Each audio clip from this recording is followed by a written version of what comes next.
Ayah, Pakcik Lubuk Tupas datang. Pakcik Lubuk Tupas? Siapa tu? Alah, yang selalu beli besi buruk tu. Dulu dia famous. Sekarang dia dah taubat. Besi buruk? Famous? Sekejap lah suruh dia tunggu. Ayah nak bersiap je. Pakcik, ayah suruh tunggu. Ayah tengah bersiap.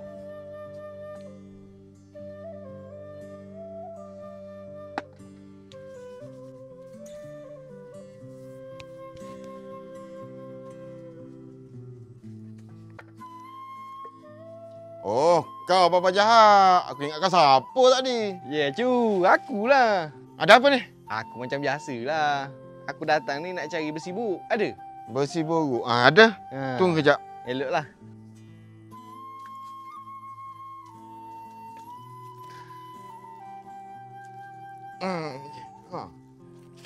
Ni. Satu guni yang aku bagi kau. Mantap. Adik. Adik ada barang aku nak jual? Adik ada air botol kaca je, ayah. Botol kaca kau ambil? Aku ambil. Semua aku ambil. Botol kaca, botol kicap semua boleh. Seposen berapa? Seposen 3 botol. Boleh lah tu. Adik, pergi ambil dek cepat. Nak jual. Kejap.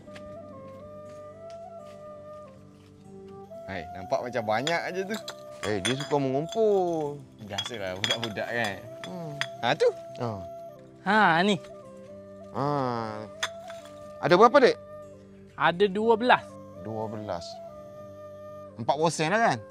Tu. Tapi tak apalah. Cukupkanlah. Langsam lah. Aku bagi 3 sen. Boleh lah. Adik nak duit ke nak barang? Adik nak duit ya? Nak duit. Bagi duit lah dia. Jangan beli yang bukan-bukan pula. Aku punya berapa ni? Sekejap aku kira sekejap. 5 ounce. 5 ounce boleh lah. Kau punya ni nak barang ke nak duit? Barang lah. Barang. Apa ada? Kau tengok lah sendiri.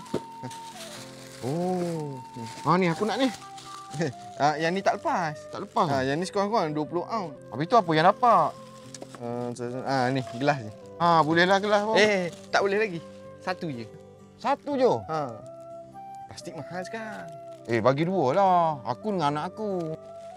Satu je kalau kira. Makan modal kalau 2. Macam ni lah. Bagi G-Shock. G-Shock? Gelas? Gelas 2. Boleh lah. Mantap lah kau ni. Okey lah. Okey. Kejap. Aku beli dengan harga yang tersebut. Aku jual dengan harga yang tersebut. Sekarang ni apa yang mahal besi buruk? Kau nak kira tembaga lah mahal. Ayah, tembaga tu apa? Tembaga tu lah yang kat dalam wire tu, besi warna kuning tu. Ada dalam rumah kita? Ada lah. Masyuk tu kalau kau ada. Kalau ada nanti, roja-roja. Okey. Beres. Okey. Mahal tu.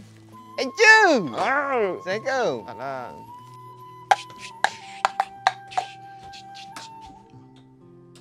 Kenapa lampu rumah aku rosak? Mana pergi wire rumah aku? Adik! Wire rumah kat mana? Adik jual lah. Apa? Kenapa adik jual? Adik jual lah. Tembaga kan mahal. Jual tembaga baru cepat kaya ya. Adik jual kat siapa?